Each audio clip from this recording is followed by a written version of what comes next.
नमस्कार, आदाब। आपके साथ मैं स्मिता शर्मा हूं और आप देख रहे हैं मेरा YouTube station Smita Sharma journalist.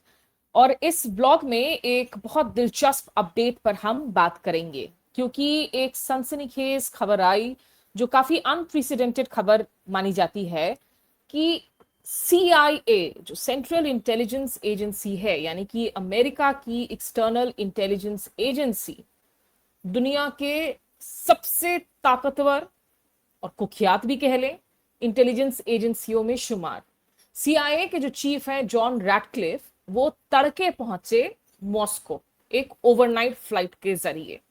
और ये एक हश हश विजिट है, एक खुफिया विजिट है, एक खुफिया मिशन पर पहुंचे जॉन रैटक्लिफ। देखिए, अब ये हर रोज नहीं होता है कि अमेरिका के जो खुफिया एजेंसी के चीफ हैं वो रूस, जिसे अमेरिका एक तरीके से अपना दुश्मन देश मानता है, अपना एडवर्सरी मानता है, भले ही डोनाल्ड ट्रंप और पुतिन के बीच में जो संबंध हैं उसको लेकर कई बातें कही जाती रही हैं कि उनके संबंध घनिष्ठ रहे हैं, कि पुतिन ने जो है मदद की थी डोनाल्ड ट्रंप को अमेरिका में चुनाव जीतने में। लेकिन बावजूद इसके जो एडवर्सेरियल रिलेशंस है इन दोनों देशों के बीच में, न्यूक्लियर आर्म्ड स्टेट्स के बीच में, उसे देखते हुए ये हर रोज की बात नहीं होती है कि एक CIA चीफ डायरेक्टली पहुंच जाए मॉस्को, और वो भी एक C-17 globe master 3 transport career में, जो एक बहुत हैवी ट्रांसपोर्ट कैरियर है। तो उसको लेकर भी जो है कई सवाल आखिर बरकरार हैं कि इस ट्रांसपोर्ट कैरियर में आखिर रैटक्लिफ क्यों पहुंचे मॉस्को। देखिए, अब इसकी वजह क्या हो सकती है उस पर मैं बात करूंगी, लेकिन आपको बता दूं सबसे पहले कि ये पहली दफा नहीं है हालांकि कि एक CIA चीफ रूस पहुंचे हैं। उसके पहले नवंबर 2021 में विलियम बर्न्स भी पहुंचे थे, और विलियम बर्न्स पहुंचे थे एक ऑर्डर लेकर, गुहार लेकर ऑफिशियली, कि भाई रूस जो है यूक्रेन को इन्वेड ना करे। हालांकि क्रेमलिन ने उनको ठेंगा दिखा दिया। फरवरी 2022 में 2 लाख ट्रूप्स के साथ में रूस ने यूक्रेन को इन्वेड कर दिया, और तब से जो युद्ध जारी है अभी तक जो है उसके खत्म होने को कोई आसार नहीं है। बल्कि पिछले कुछ हफ्तों में हमने देखा है कि कितनी ज्यादा मिलिट्री एस्केलेशन देखने को मिल रही है। हम लोगों ने एपिसोड्स किए हैं कि वहां ड्रोन्स, मिसाइल स्ट्राइक्स दोनों ओर से कितनी ज्यादा भीषण तौर से अब उनका इस्तेमाल किया जा रहा है, लोगों की जानें लगातार जा रही हैं। और दूसरे विश्व युद्ध, वर्ल्ड वॉर 2 के बाद से ये अब तक का सबसे लॉन्गेस्ट चलने वाला युद्ध बन चुका है, कॉन्फ्लिक्ट बन चुका है। तो विलियम बर्न्स के जाने से रूस ने उनको ठेंगा जरूर दिखा दिया था, लेकिन ये कहने वाली बात है कि विलियम बर्न्स सिर्फ उनको कहने के लिए पहुंचे थे कि आप इन्वेड ना करें। दरअसल विलियम बर्न्स कहीं ना कहीं ग्राउंड टेम्परेचर को असेस करने के लिए भी पहुंचे थे कि रूस कितना तैयार है, उनकी कितनी प्रिपरेशन है और कितनी उनकी प्रतिबद्धता है इस इन्वेजन को कैरी आउट करने के लिए। तो वो टेम्परेचर को मेजर करने के लिए भी गए थे। और एक दिलचस्प बात है जो शायद बहुत ज्यादा लोगों को पता ना हो, विलियम बर्न्स के साथ में पुतिन की फेस टू फेस मुलाकात नहीं हुई थी। विलियम बर्न्स पहुंचे थे तो क्रेमलिन तक, मतलब जो निवास स्थल है राष्ट्रपति पुतिन का, लेकिन वहां क्रेमलिन में उनको बिठाकर वीडियो कॉन्फ्रेंसिंग करवाया गया पुतिन के साथ में, फेस टू फेस उनकी इंटरैक्शन नहीं करवाई गई थी। तो 2021 के बाद अब आप देखिए 2026 का ये वक्त है जब रूस और यूक्रेन एक दूसरे के ऑयल डिपोस पर, वाइल्ड बेरीज प्रोडक्शन फैसिलिटी पर, ट्रांसपोर्ट हब्स पर हमले कर रहे हैं, पेट्रोल पंप्स पर ड्रोन स्ट्राइक कर रहे हैं, लोगों की जान जा रही है। तो ऐसे में सवाल उठता है कि क्या जॉन रैटक्लिफ इस युद्ध में मध्यस्थता करने के लिए पहुंचे हैं? उसका सीधा सा जवाब जो मेरा असेसमेंट है वो है नहीं, क्योंकि जॉन रैटक्लिफ कतई वो शख्स नहीं है जो किसी भी तरीके मध्यस्थता के लिए रूस यूक्रेन युद्ध में वो एप्ट माने जाएंगे। इनफैक्ट जॉन रैटक्लिफ वो शख्स भी हैं जो लगातार काफी ना केवल एंटी रशिया रहे हैं, बल्कि बीच में इस युद्ध में जारेड कुशनर और स्टीव विटकॉफ एक योजना लेकर आए थे कि कैसे इस युद्ध को रोका जाए। जो डोनाल्ड ट्रंप के दामाद हैं और जो उनके स्पेशल ऑनबॉय हैं मिडिल ईस्ट के लिए, उस योजना में अड़ंगा लगाया था जॉन रैटक्लिफ ने। तो इसीलिए वो जाने जाते हैं कि वो बहुत प्रो यूक्रेन हैं, वो बहुत एंटी रशिया हैं, और रूस यूक्रेन युद्ध में इसके पहले कुछ शांति योजनाओं को लेकर जो बातचीत हुई थी उसमें उन्होंने अड़ंगा डाला था। तो इसीलिए इसको तो आप रूल आउट कर दीजिए कि रैटक्लिफ मध्यस्थता करने के लिए नहीं गए होंगे। लेकिन हाँ, जब एक CIA चीफ पहुंचता है इस तरीके से, तो यानी कि वो डोनाल्ड ट्रंप का एक खास मैसेज लेकर पहुंचे हैं। एक ऐसा मैसेज, एक हाई प्रोफाइल मैसेज जिसे शायद उन लोगों ने कहा कि हम हॉटलाइन पर नहीं एक्सचेंज कर सकते हैं, हम इन पर्सन डिलीवर करेंगे।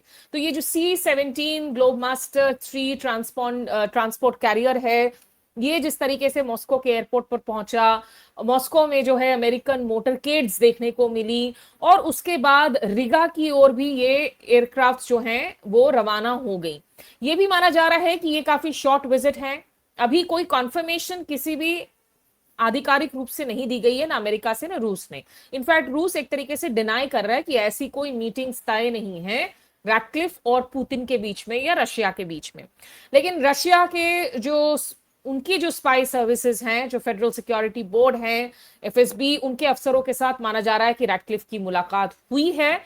और पुतिन के साथ मुलाकात की बातों को नकारा इसलिए भी नहीं जा रहा है क्योंकि रूस में जो जर्नलिस्ट्स हैं वो रिपोर्ट कर रहे हैं कि आज पुतिन के कुछ पब्लिक इवेंट्स थे जहां उनको सैकड़ों लोगों के साथ इंगेज करना था, उस इवेंट को पोस्टपोन कर दिया गया है। तो इसे यही माना जा रहा है कि वो अपनी शेड्यूल को क्लियर आउट कर रहे हैं रैटक्लिफ के साथ किसी तरीके से बातचीत के लिए। अब सवाल होता है कि रैटक्लिफ आखिर ऐसा क्या संदेशा लेकर गए हैं। तो इसमें दो चीजें हैं जो पॉसिबल हो सकती हैं। पहला, ईरान के संदर्भ में कि ईरान हॉर्मुज स्ट्रेट जिसको बंद किए हुए है उसको कैसे खुलवाया जाए। उसके लिए रूस को यह संदेशा कि देखो, अभी अमेरिका ने अपना इकोनॉमिक ऑफेंसिव डी-डे अनलीश किया है ईरान के खिलाफ, जिसके तहत डोनाल्ड ट्रंप ने कहा है कि हम आर्थिक रूप से गला घोट देंगे न केवल ईरान का बल्कि तमाम उन देशों का जो ईरान के साथ कारोबार करते हैं, व्यापार करते हैं। और उसमें रूस और चीन के नाम जो हैं सबसे प्रबल रूप से लिए जाते हैं। तो एक तो वो धमकी है कि आप हॉर्मुज स्ट्रेट को खुलवाएं, नहीं तो अब ये जो पूरी की पूरी सैंक्शंस हैं, जिसके लिए उन्होंने 5 की सेक्टर्स को चुना है ईरान के अंदर, गोल्ड, एविएशन, शिपिंग, डिजिटल, कि हम इनको सबसे ज्यादा हिट करेंगे। और नए नए एंटिटीज, इंडिविजुअल्स, रूस के नेता, शिपिंग वेसल्स, इन सबको सैंक्शंस लिस्ट में ऐड किया है। तो वो ये कह सकते हैं कि भाई रूस के भी जो हैं, इनसे जो भी ताल्लुकात जुड़ रहे हैं, उन लोगों के भी तमाम नाम जोड़े जाएंगे और हिट किया जाएगा इन सैंक्शंस के जरिए। हालांकि उन सैंक्शंस को लेकर सवाल खड़े हो रहे कि भाई इतने सालों से आपने प्रतिबंध लगाए ईरान पर, ईरान तो और रेजिलियंट हुआ और ज्यादा आत्मनिर्भर हो गया, आज आपसे कहीं गुना सस्ते दामों में वो बैलिस्टिक मिसाइल्स और ड्रोन्स बना रहा है, उनको रिप्लेनिश कर रहा है, और एसिमेट्रिक वॉरफेयर में आपकी जो है धज्जियां उड़ाकर रख दी हैं, आपकी इजराइल की, अमेरिकी बेसिस को खदेड़ दिया है पूरे खाड़ी क्षेत्र में। तो एक हॉर्मुज स्ट्रेट को खुलाने के लिए दबाव, दूसरा ये हॉर्मुज स्ट्रेट को खुलाने के लिए दबाव इसलिए भी हो रहा है क्योंकि रूस यूक्रेन युद्ध के बीच में जो इस वक्त मिलिट्री एस्केलेशन देखने को मिल रहा है, पिछले कुछ दिनों में क्या हुआ है कि जो कैस्पियन सी और ब्लैक सी का एरिया है, वहां से जो ऑयल शिपिंग हो रही थी, अब उनको भी टारगेट किया जा रहा है और कुछ ऐसे वेसल्स हिट किए गए हैं जो माना जा रहा है कि कजाक वेसल्स थे, लेकिन ऑयल लेकर शिप कर रहे थे अमेरिका की सबसे बड़ी एनर्जी सेक्टर की फर्म शेवरॉन के लिए। तो इन कजाक वेसल्स को, जो कजाकिस्तान की वेसल्स हैं, जो ऑयल की शिपिंग कर रही थी, शेवरॉन तक इनको पहुंचना था, जब उनको आपने हिट किया तो एक हॉर्मुज ऑलरेडी अमेरिकन ब्लॉकेड और ईरान की ब्लॉकेड की वजह से फंसा हुआ है, दूसरा आपने ब्लैक सी और कैस्पियन सी के रूट को भी जो है ठोक दिया है, वहां पर दिक्कतें खड़ी हो गई हैं। तो डोनाल्ड ट्रंप के लिए अभी आने वाले जो नवंबर में मध्यावधि चुनाव हैं, जो बेहद चुनौतीपूर्ण है, इस वक्त उनकी popularity graph at an all time low है। ये एक बहुत ही जो है अनपॉपुलर युद्ध हो चुका है, चक्रव्यूह में वो फंस चुके हैं, 6 महीने से ईरान युद्ध जारी है, जीत के कोई आसार नजर नहीं आ रहे हैं, उनके पेट्रियट थर्ड इंटरसेप्टर्स में भारी कमी आ गई है। इन सब के बीच में डोनाल्ड ट्रंप अगर हॉर्मुज स्ट्रेट से जूझ रहे थे और अब कैस्पियन ब्लैक सी से अमेरिकन ऑयल कंपनीज पर असर डालने लगे, रूस यूक्रेन युद्ध की वजह से उसका साया वहां मंडराने लगे, तो ट्रंप की परेशानियां बढ़ रही। तो यह भी माना जा रहा है कि दूसरा मैसेज इसीलिए रैटक्लिफ को भेजा गया है।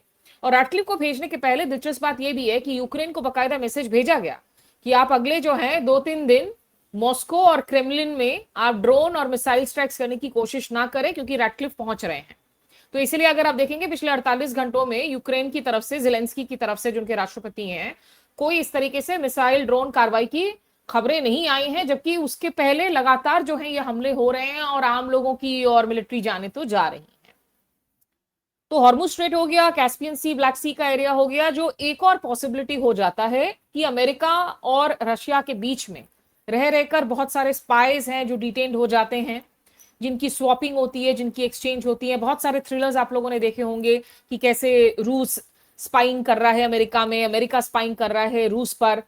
और ये रैटक्लिफ जो है ऑलरेडी रोल निभा चुके हैं। अप्रैल 2025 में भी एक अमेरिकी रशियन जो डुअल नेशनल थी, कसेनिया कैरोलिना, उनको छुड़ाने में वो उन्होंने अपनी पर्सनली जो है उनको निगोशिएट किया ताकि उनको छुड़ाया जा सके रूस से। 2024 में भी जो है एक प्रिजनर एक्सचेंज हुआ था जिसमें वॉल स्ट्रीट जर्नल के रिपोर्टर इवान गश्कोविच, एक यूएस मरीन के जो वेटरन हैं पॉल वेलन, इन सबको छुड़ाया गया था। और अभी कुछ दिन पहले भी हमने देखा कि एक और स्वैप हुआ जहां कुछ अमेरिकन रशिया से लौटे या अमेरिकन रशियन नेशनल डुअल्स जो हैं वो लौटे। तो हो सकता है कि कुछ और डिटेनीज को छुड़ाने के लिए जाए, लेकिन उसकी संभावना कम नजर आती है क्योंकि जैसा हमने कहा कि रैटक्लिफ ने कुछ मामलों में पर्सनल निगोशिएशन किया है, लेकिन वो अमेरिका में बैठकर ही किया है। उसके लिए रूस की सरजमी पर पहुंचना जरूरी नहीं था। तो वो C-17 ग्लोब मास्टर में आखिर ऐसा क्या लेकर गए हैं, क्या कोई साजो सामान लेकर गए हैं रूस को डिलीवर करने के लिए? एक गिव एंड टेक हो रहा है कि हम आपको कुछ इक्विपमेंट दे रहे हैं, बदले में आप यूक्रेन पर हमलों को कम कीजिए ताकि हमारा ब्लैक सी वाला रूट जो है वो इंपैक्टेड ना हो, जिससे हमारी ऑयल कंपनियों पर असर ना हो। क्या संदेशा लेकर गए हैं ट्रंप से हॉर्मुज स्ट्रेट को खुलवाने के लिए, जिसमें यही माना जा रहा है कि रूस ने कह दिया है कि हमको आपके ये जो सैंक्शंस है इनके कॉन्सिक्वेंसेस का डर नहीं है। चीन ने तो पहले ही इनको रफा दफा कर दिया था कि जो सैंक्शंस लगाने लगाओ।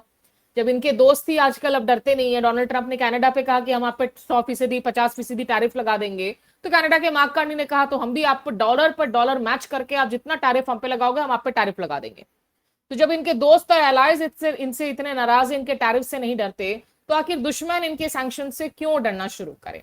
ये जरूर है कि दुनिया भर में बैंकिंग सिस्टम्स जो हैं वो अमेरिकन सिस्टम्स के साथ रिलेटेड हैं, डॉलर भारी पड़ता है सब पर, इसीलिए रूस चीन बार बार जो है कोशिश कर रहा है ब्रिक्स में कि डी डॉलराइजेशन की ओर बढ़े, जिससे इंडिया कंफर्टेबल नहीं है क्योंकि इंडिया को लगता है कि हम डॉलर से हटकर कहीं चाइनीज युआन की ओर बढ़ेंगे तो उससे चाइनीज दबदबा और बढ़ जाएगा पूरी दुनिया में, जो भारत के लिए चिंताजनक बात है। तो अभी ये सवाल निश्चित रूप से बने हुए हैं कि आखिर रैटक्लिफ क्यों पहुंचे हैं। तस्वीर अभी साफ नहीं है, लेकिन जैसा मैंने कहा निश्चित रूप से वो रूस यूक्रेन युद्ध में मध्यस्थता के लिए तो नहीं पहुंचे हैं, वो एक संदेशा लेकर पहुंचे हैं। और स्पेकुलेशंस ये भी हो सकती हैं कि क्या रूस के पास कुछ ऐसा मटेरियल है अमेरिका या ट्रंप के खिलाफ जो रूस पेश करना चाहता है रैटक्लिफ को कहने के लिए कि देखो भैया ये मटेरियल है, हम इसको उजागर कर सकते हैं, लीक कर सकते हैं ये इंफॉर्मेशन। तो एक ब्लैकमेलिंग भी हो सकती है। बहरहाल ब्लॉग खत्म करने के पहले आपको बस यही बोलूंगी कि एक फिल्म है bridge of spice Steven Spielberg की, अगर आपने नहीं देखी है तो जरूर देखिएगा। 2015 की यह फिल्म है जिसमें टॉम हैंक्स हैं।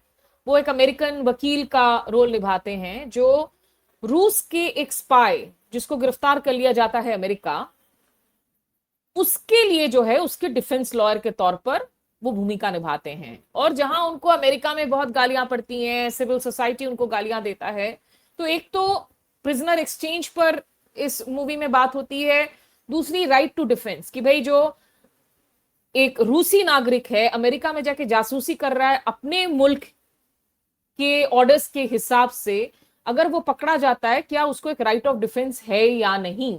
ठीक जैसे एक अमेरिकी जासूस अगर रूस में पकड़ा जाता है क्या उसको राइट ऑफ डिफेंस होना चाहिए या नहीं। तो ब्रिज ऑफ स्पाइस देखिएगा। और रैटक्लिफ की ये विजिट एक अहम वक्त पर, एक ऐसे वक्त पर जब डोनाल्ड ट्रंप सैंक्शंस के जरिए भारत, रूस, चीन को टारगेट करना चाह रहे हैं। रशिया यूक्रेन युद्ध में काफी ज्यादा जो है एस्केलेशन देखने को मिल रही है। हॉर्मुज क्राइसिस अब इतना ज्यादा पेचीदा हो गया है और ईरान ने कहा है कि हम तो चुन चुन कर खाड़ी देशों में जो ट्रांसपोर्ट हब्स हैं, जो लोग अमेरिका का साथ दे रहे हैं इन इकोनॉमिक सैंक्शंस को लागू करने में, उनको हम ठोकेंगे, उनको हम मारेंगे। तो इसीलिए भले ही ऑफिशियल कॉन्फर्मेशन ना आए, ये स्पाइस की दुनिया है, खुफिया जेम्स बॉन्ड वाली दुनिया है 007 वाली, लेकिन बहुत सारी खबरें हम न्यूज में कहते हैं नॉन डिनायल डिनायल वाली। जब तक एक फॉर्मल डिनायल ना आए तब तक हम यही मानेंगे कि भाई रैटक्लिफ पहुंचे हैं। अब किन किन से मुलाकात होती है, पुतिन से फेस टू फेस मुलाकात होती है या विलियम बर्न्स जैसा उनको क्रेमलिन में बिठाकर वीडियो इंटरेक्शन करवाया जाता है? तमाम सवाल बरकरार हैं। इस ब्लॉग में बस यही कुछ इंटरेस्टिंग अपडेट्स आप लोगों तक पहुंचानी थी। अभी के लिए बस इतना ही। नमस्कार, आदाब।